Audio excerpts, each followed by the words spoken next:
All right. So we come full circle now.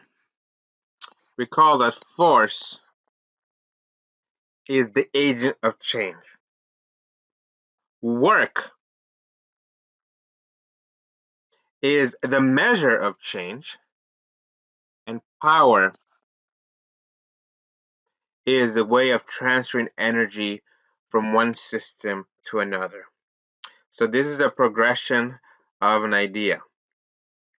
In this case, the idea is physics related, but you'll realize that in real life, anytime that there's been a political change or a social change or anything of the sort, that there was change, right? And something forced the change. And then people collectively worked together in an effort to make that change. And then there was a transfer of power from one system to another based on how much work was done. Power is going to be work over time.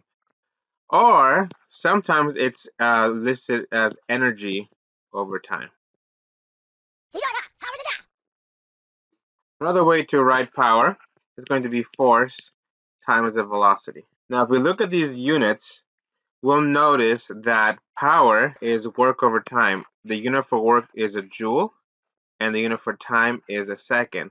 A joule per second is going to be a watt. Just some ideas. 1 horsepower is a historical traditional unit of power, is 746 watts. We go from some lows, right? More efficient energy, electrical devices, LEDs, etc. use a lot less energy consumption, right? That's energy per second. Some of them require more, some of them require a lot. In this case, that's a megawatt. Problem one. So we have here a lot of information, and we probably don't need most of it. Recall that power is work over time. And in this case, we weren't given any joules, but we were given a force and we were given a displacement. So work by definition is force times displacement. And if I plug those in,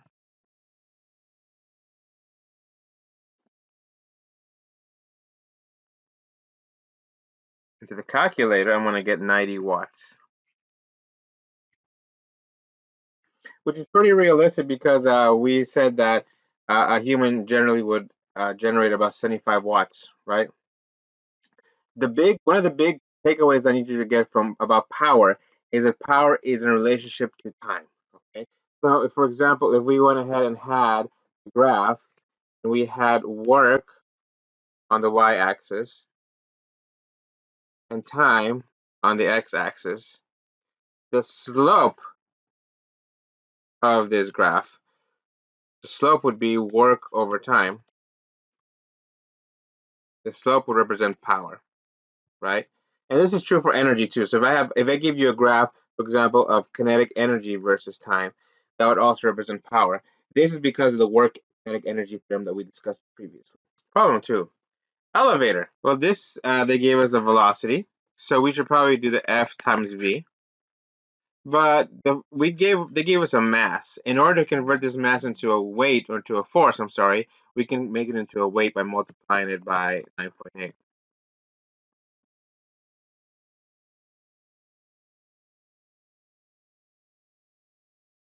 Put that in your calculator, you get 78,400 watts.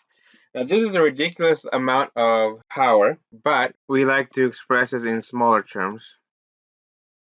So we would refer this as kilowatts. And finally, problem three, we have a force and we have a velocity, right? Because power is force times velocity, and that ends up being 400 watts. So it's what you already learned about energy and work, except that this time it's in relationship to time. So when you have a time in the denominator, if you know, then that's going to give you power, and this is going to be known as the rate of energy change. Explain in words what power is.